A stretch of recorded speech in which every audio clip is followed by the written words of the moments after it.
This is the Physical Activity Researcher Podcast, a podcast for researchers of sedentary behavior, physical activity, and sports.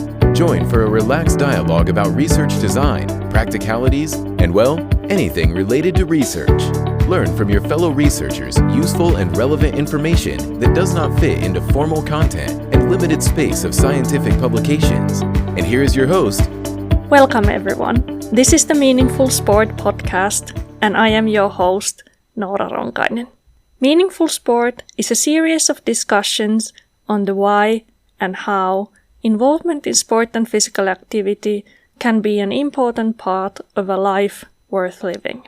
We will also explore threats to meaningful engagement in sport and movement culture practices and ask questions about what we can learn about the human condition through our involvement in sport. The guests are leading scholars in human and social sciences of sport who share their explorations in a scholarly as well as a personal context. If you are interested in the theme, you might also want to check out meaningfulsport.com. There you can find podcast show notes, read a blog, and access many resources for further explorations of meaningful sport. Today's episode is the second part of our discussion on sport and meaning under the COVID pandemic with Dr. Mark Nesti.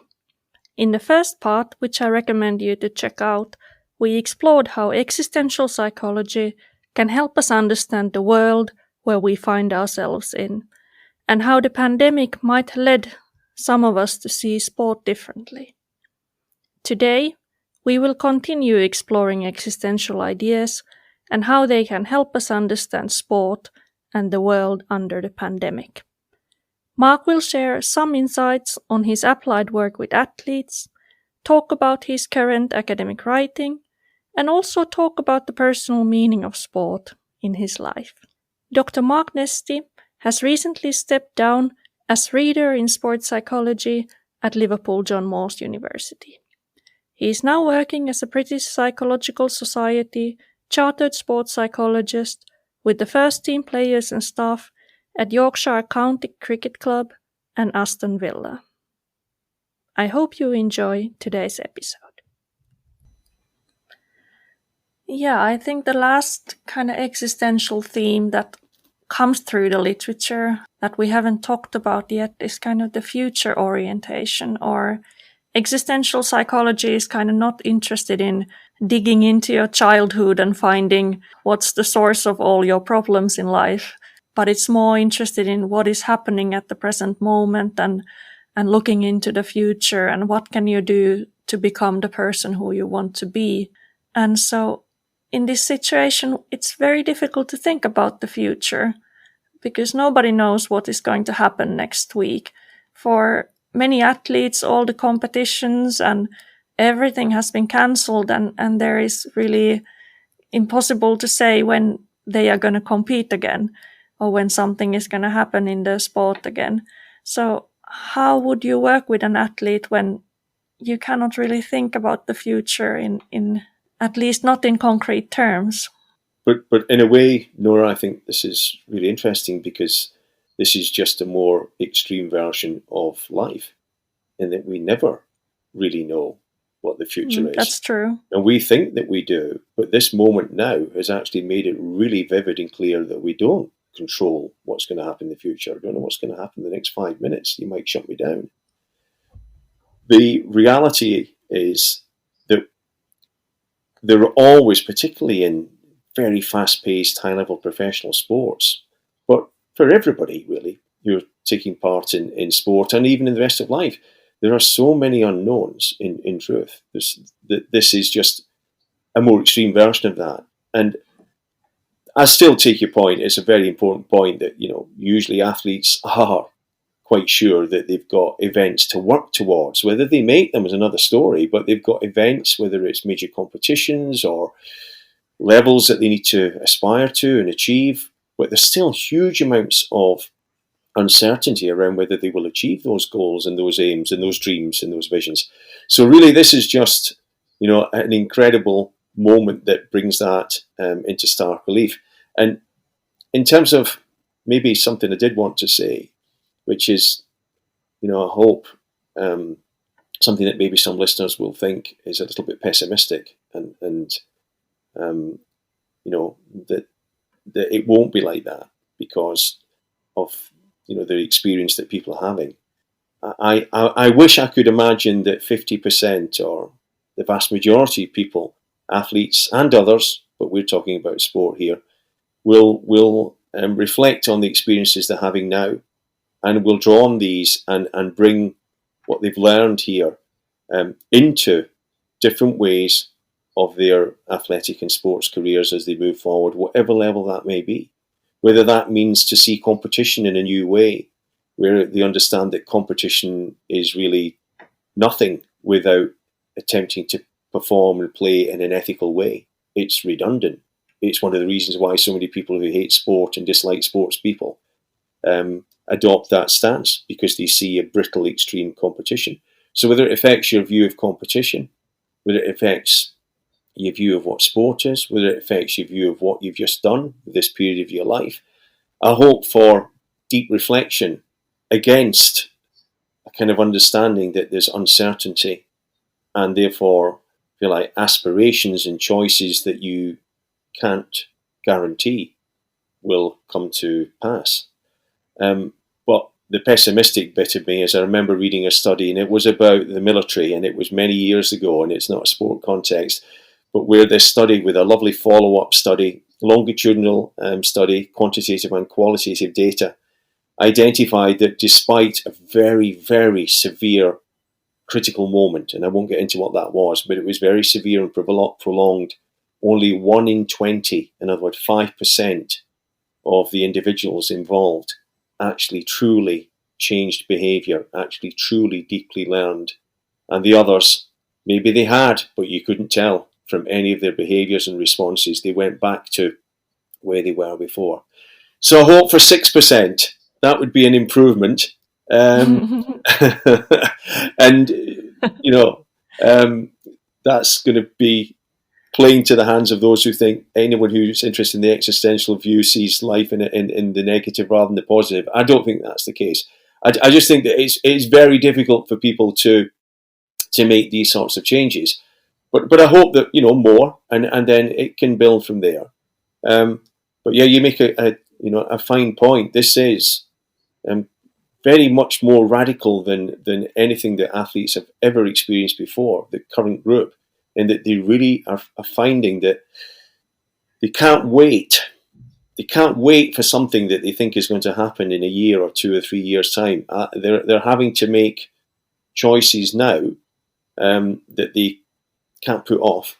And I'd love to give you an example, and I don't want to personalise it, but in the last few weeks, I've seen athletes who have made choices about their lives, about their careers, and I don't want to say any more because that would be saying too much, that in normal times, I think these athletes would have just pushed it to the back and wait for that choice to be made for them. They've actually been proactive and done some things that are actually quite remarkable and taken some control. And I'm sure they felt, in fact, I remember sending a text to one of them saying, what a courageous thing you've done, because the anxiety that must have been around this decision that affects your life and that of your family is incredible. But I think you've made the right decision, although time will tell in many different ways, but you've made a decision, which is the key. You've taken some responsibility, and for that, you must feel much better. So existential themes are all around, and I see some athletes are actually recognising that they need to reflect and make choices before that's done for them. Yeah, I think it's now a nice time to start talking a bit more about these applied experiences that you had in the last few months. But I think kind of rounding up the last comment about the future and about all the goals that athletes had, I think you put it really nicely that in a way this situation is revealing that ultimately our lives are groundless. We can have all kinds of projects and all kinds of goals and different things to look forward to, but ultimately life is not in control. Sometimes we believe it is, but anything can happen, and this is one of those things that could happen even if no one was expecting that. fully agree with that. And who would want a moment anywhere near this type of experience? As I say, let's take it at least to the level that this is a huge, huge disruption in all sorts of different ways to what usually passes for normal life. But no, you're absolutely right. It makes it so clear that we have much less control. We have some influence, and it doesn't mean that we shouldn't try to do what we're attempting to do, the good things we're attempting to do. It certainly doesn't mean that. But it does mean that the anxiety that people have about things that are yet to come, and of course that's the definition of anxiety, that anxiety maybe might eventually, in some cases, be managed better as people begin to realise that they have control, if you like, over the processes, and this is how the applied people would talk, the control of the processes to some degree, but in terms of the outcome, far less control. But that most certainly doesn't, that's not a gospel of despair. That most certainly doesn't mean don't attempt, don't try, give up, because then you're guaranteed to get what you don't want. So, yeah, let's talk about a little bit of applied experience. Yeah, let's move into that. So you have been working with several high-level and elite athletes during this time of disruption. So obviously taking care of the anonymity and everything else, it would be really good to hear some of the experiences from your work. Yeah, I think in general, and I have quite a few colleagues who I've kept close contact with, a small group, but across the UK and in Europe, and a couple in the States, in terms of their experiences of doing applied work and what they found has been useful and well received and effective, what they've been comfortable with, what they've been uncomfortable doing. And I would say that this, for the practitioners, so let's not talk just about the athletes and the coaches now, but let's talk about the practitioners, that I think that, certainly the ones I know, that this has made them reflect more deeply on what they think is important in terms of their practice, what they think, if you want to put it in another term, what might be useful and effective. And again, it sounds paradoxical, but deeper level it probably isn't. And that's, I think, forced certain people to go back and read and maybe reread literature, look at theory, sometimes even look at research, and try and get a stronger grounding, justification for the way that they want to operate. And that sounds a strange thing to do, because that literature is typically, not written during this period. And yet that, to me, is really interesting, because it shows, the value and the strength, the power of that type of literature, that it's still really helpful in terms of guiding your own practice. And when I've been asking a little bit more about what kind of work people have been reading, and I think also about myself, I really haven't been going back to read, the more technical manuals about, how to carry out good goal setting, important though it is. It's not those sorts of things that I've been reading.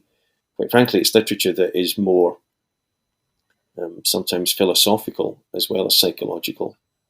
And a lot of it is about me, the practitioner, me, the person, as much as, guiding me exactly what I should do in the next Skype call, the next Zoom meeting, or whatever it is that's taking place. So I think this has been a really powerful time for the best practitioners, the practitioners who are also working in really demanding, challenging, sometimes usually high-level areas, to go back and think clearly about what is my philosophy of practice, what philosophical and psychological perspectives underpin what I'm doing, because I'm in fact, I am in new territory here. And I hear lots of different reactions in terms of what people are expecting, whether they're athletes or coaches. So that's the practitioners. I mean, we can move on to athletes if and coaches if you want to ask a specific question, Nora.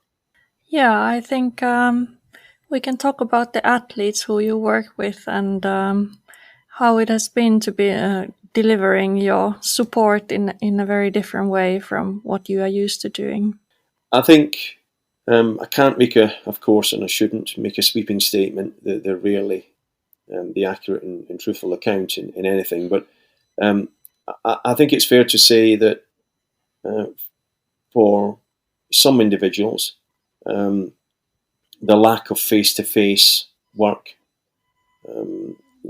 the direct encounter that you can get, the presence, the physical presence, the psychological and spiritual presence of being in the company of another human being, beyond words, beyond what we agree, beyond what's discussed, that has been really difficult to overcome.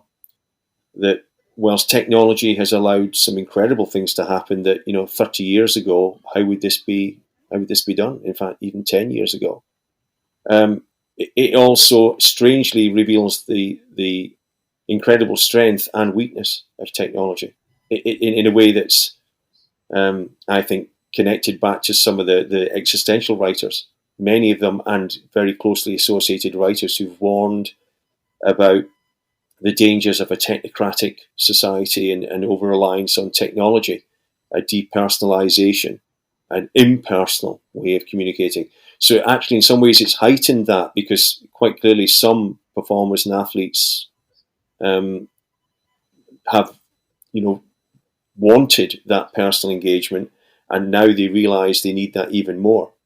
So they've missed that hugely.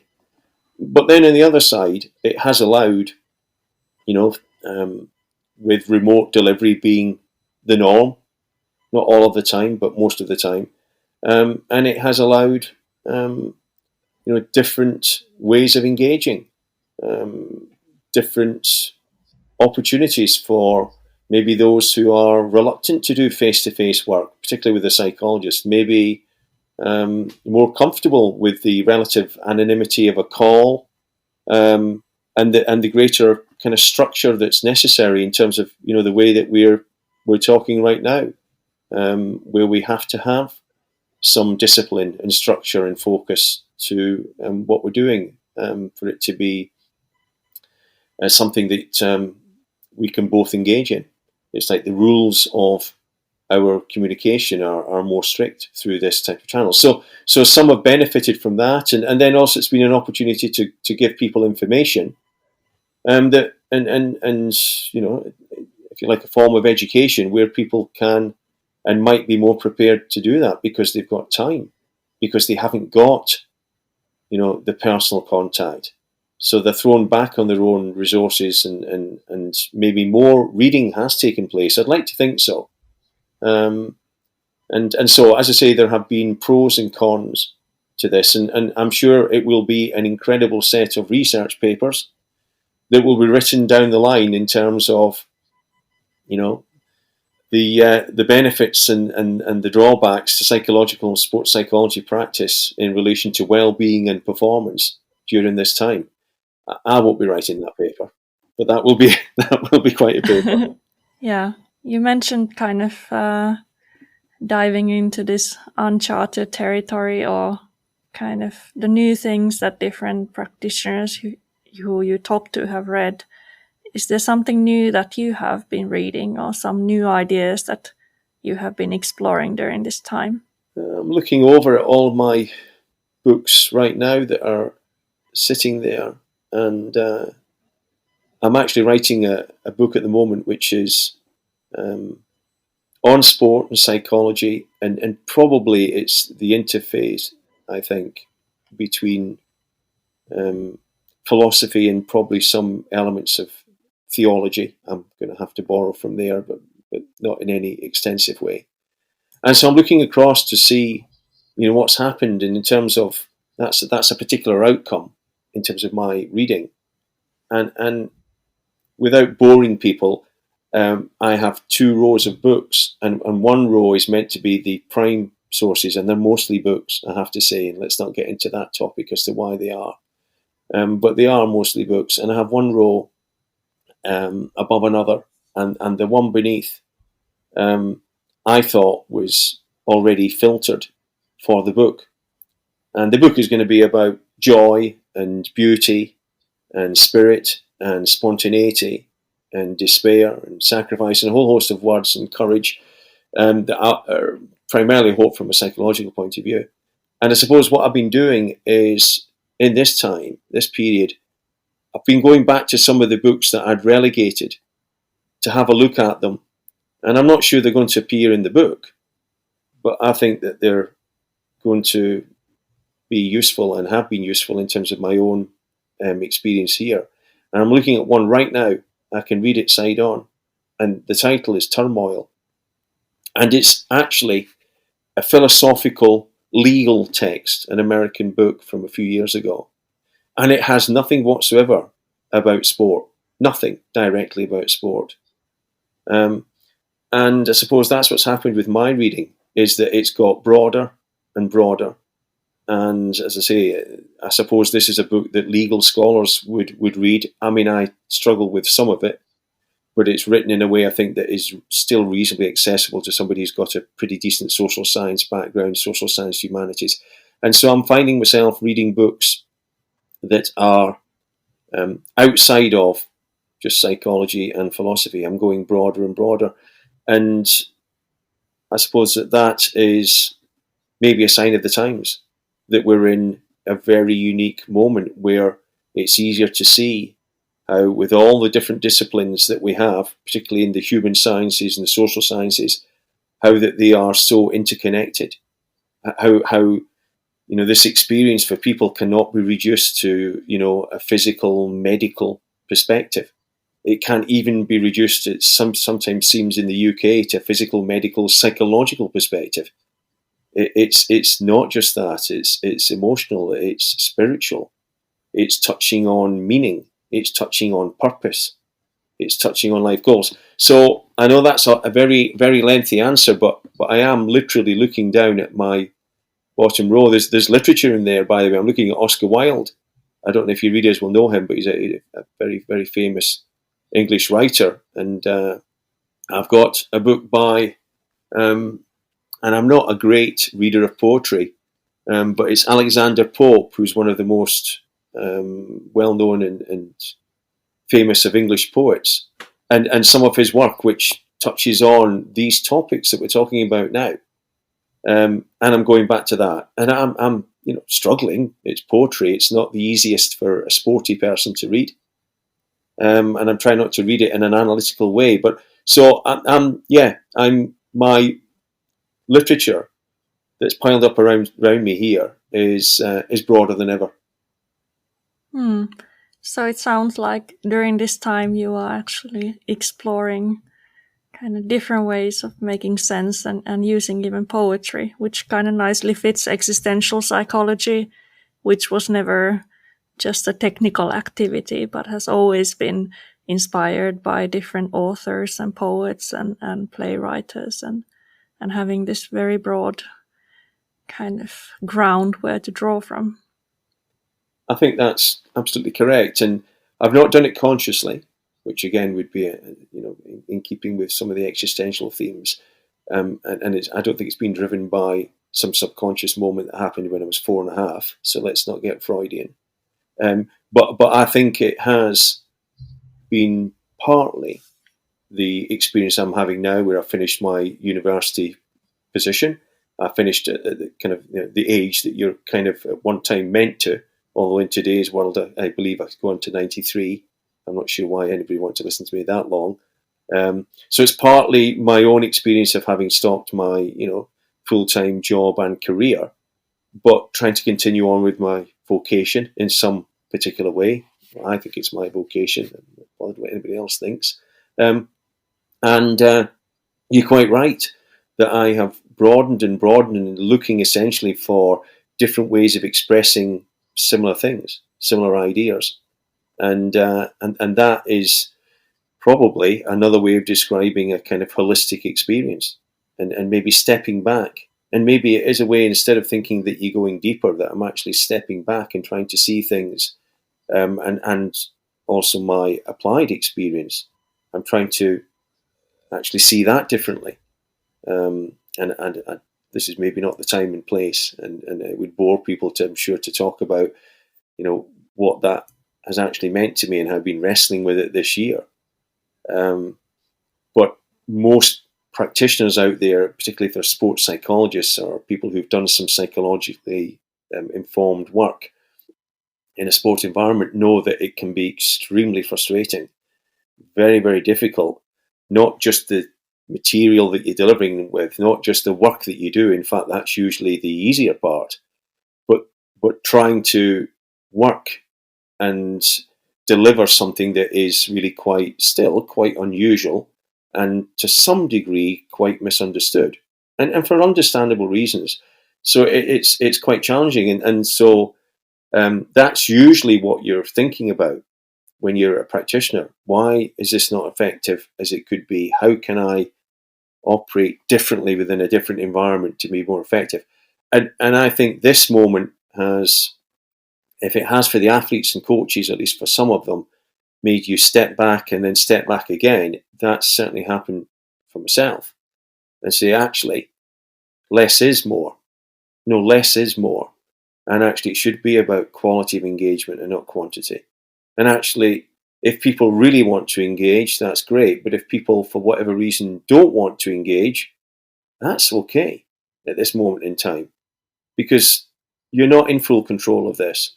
And actually, small things that you can do that don't look that much may actually connect to much bigger ideas, and may actually be much more meaningful and much more effective and useful. I hate to use those words, but they're important. Down the line, if not now. So I suppose that's what's happening with my reading. I'm not looking to find affirmation for what I'm doing in this first year of semi-retirement, compared to how I've worked before. But it is somehow mirroring my practice. And that doesn't mean I don't think that this can be very useful at this moment in time. Maybe later on it can be as well. But I think it's the challenge that anybody who does practice, athletes and performers, you imagine, particularly in some sports, want solutions right now, and they want to use them right now. And so for me, in my experience, in this critical moment that we're encountering, as well as I think some of the athletes and some of the coaches and other staff, beginning to realise, actually, a lot of the time, that's not really what's required. That's not really the best way. So, long term, depth, quality, fewer rather than more, all of those sorts of themes would be underpinning. Complex rather than simple. I don't mean complicated, I mean complex, I mean rich. All of those, and I think they're all, as you would say, Nora, I'm sure you're going to say in a minute, they're all quite consistent with the existential writers, whether they are novelists, philosophers, psychologists, or others. Yeah, I think I'd like to kind of round back to sport and meaning and kind of this time of disruption. And I really appreciate you talking about your professional philosophy and your writing that you're doing. But let's go back to you as a sport participant. You mentioned about your cycling and you mentioned about your golf, and we'd had like some good discussions about running and how it's not always very pleasant. And let's talk about you as a sport participant. If we are existentialists, I think we require some self-examination. And so maybe you can talk a little bit about your own involvement in sport and exercise during this time, and what does it reveal about the meaning of sport? It's a great question and a necessary one. And I think when I reflect on what I hope to do in my active sport life in the next few years, and we've already said you don't have full control over these things, but what I'm hoping that I'll be doing is best described as getting closer and closer. I suppose it's what I've always been trying to do. Closer and closer to playing, performing, and doing things the way that I would like to do them. And I know that there's other people involved and there's other circumstances, and we won't go back over the idea of situated freedom, but being able to do it more fully the way that is meaningful to me. And to help me in that, which sounds maybe very strange, but maybe not, and it's certainly not in a Freudian way because it's absolutely clear to me, I've spent quite a lot of time going back to remembering what happened to me when I was 10, 11 and 12, which at a personal level, we're probably now looking back the time in my life when I achieved most in sport. And I certainly won't describe and talk that through now because that will really send your listeners completely to sleep. We've all had maybe phases where things came together, as it were, and that was one of the moments for me. And I've been looking back and thinking back to not the external achievements, a little bit, of course. I have a weak ego like everybody else. But mostly, what is it that made that so deeply enjoyable for me? Why was that such a huge part of my life 50 years later? Why did that lead me down the path to spending the majority of my life and still doing it, working in the area of sport? Why is that something that I wanted to do so much? Why did it mean so much to me? And so I've then used that, in a sense, to try, even though my body is clearly not able to do what I want it to do in the same way, but to try and think at a deeper level what it is that I loved. And I use that word, and I literally mean it, loved. Not was motivated towards or keen on or found interesting, but actually loved. And it's these sorts of things. The capacity to live outside of time and outside of history, to be in certain moments, whether it's playing tennis, golf, or cycling, or even running, to be honest, Nora, at the moment, even running, I'm not sure about my weights, but even running and doing a little bit of fun boxing with some of the guys in the street that we have not been able to do for a while, just being lost in the moment, outside of time, outside of history, literally me moving in whichever way, but not conscious of whether it's fantastic or average or somewhere else. And so that has been something that always was so powerful to me, and that's something I'm looking for now. And moments of beauty and aesthetics, whether they're encountered by a lovely shot, a great shot, and the feeling of being with that shot, or whether it's when I stop running and look where I am and stop at the top of that cycle that I talked about and looked at the beautiful hills and the incredible sky that was around me. So it's not to go through the list, but it's to go back over those deep words that somehow sports psychology is somehow overlooked and left to philosophy, which is fine, but it's not fine. So the deeper words that really give some understanding to why I've, at whatever level, and I've not achieved anything incredible, but whatever level, why I have wasted my life on something that doesn't produce anything. But of course, it hasn't been a waste, and it has brought some purpose and meaning. Not everything, and that's maybe for another podcast in terms of how it relates into spiritual life and my life. Maybe you don't want to do that, and that's for another occasion. But in terms of this particular human activity, it's given me personally all those sorts of words: an encounter with joy, with beauty, with being lost in the moment, with movement itself, all those sorts of things. And now that's more clear than it's ever been since I was 10, 11 and 12. So they do talk, and some of the great poets talk about, coming back home. I can't quote T.S. Eliot word for word, another great English poet, but he writes about at the end of your life coming right back, and I don't mean my life is ending, I hope, not yet, but coming back towards the end of a period of time, coming back to a place that you know well and seeing it properly for the first time. And that's not unfortunately, word for word what he says, but it's very close to it. And I'm aiming for that. I'm aspiring to that and enjoying that. And I think just what you said about these experiences and how we never talk about them in psychology, or at least not in sports psychology, that is also kind of limiting our imagination and kind of the exploring the different ways that sport could be meaningful for us. And I think in that sense, the book that you are writing about all these things and all these words that we don't use in sports psychology is also very valuable in opening up different ways of thinking about sport and finding other ways of making meaning out of your experience. Couldn't agree more, and I don't mean in relation to my book, but I'm sure there will be more scholarly and better researched accounts that will come. But I am, for the first time ever in my life, taking lots of time over this piece of work just to make it a little bit better than some of the work I've done in the past, I hope.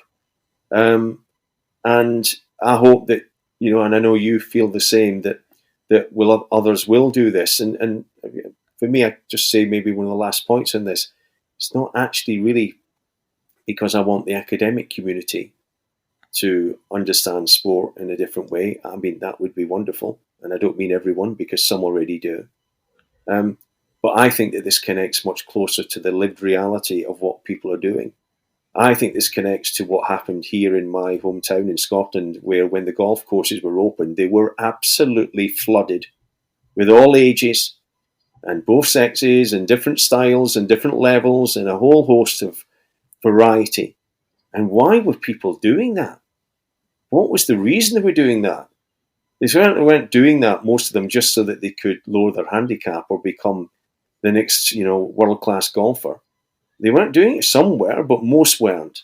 So those are psychological questions, and we need others beyond philosophers, and well done the philosophers and sociologists and others who've spoken, but I'd like to see psychology be true to itself, the breadth of the discipline, and connect much more closely to the real lived experience of ordinary people. Then actually, you know what? I actually believe that many more people will have a very positive, constructive view of psychology, rather than so many people on the ground tend to smile and think that it's somehow unreal, and for people who hide away in rooms as opposed to getting out on the golf course. And I'm very sympathetic to that view. Yeah, I think we will start wrapping up. So if you just kind of pick one or two ideas, what would be the things that you hope that the listeners of our episode will take home with them?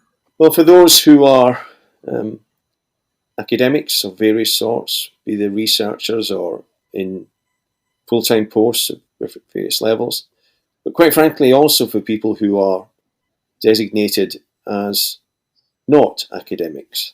So anybody who's passionately interested in this area, sport, that they will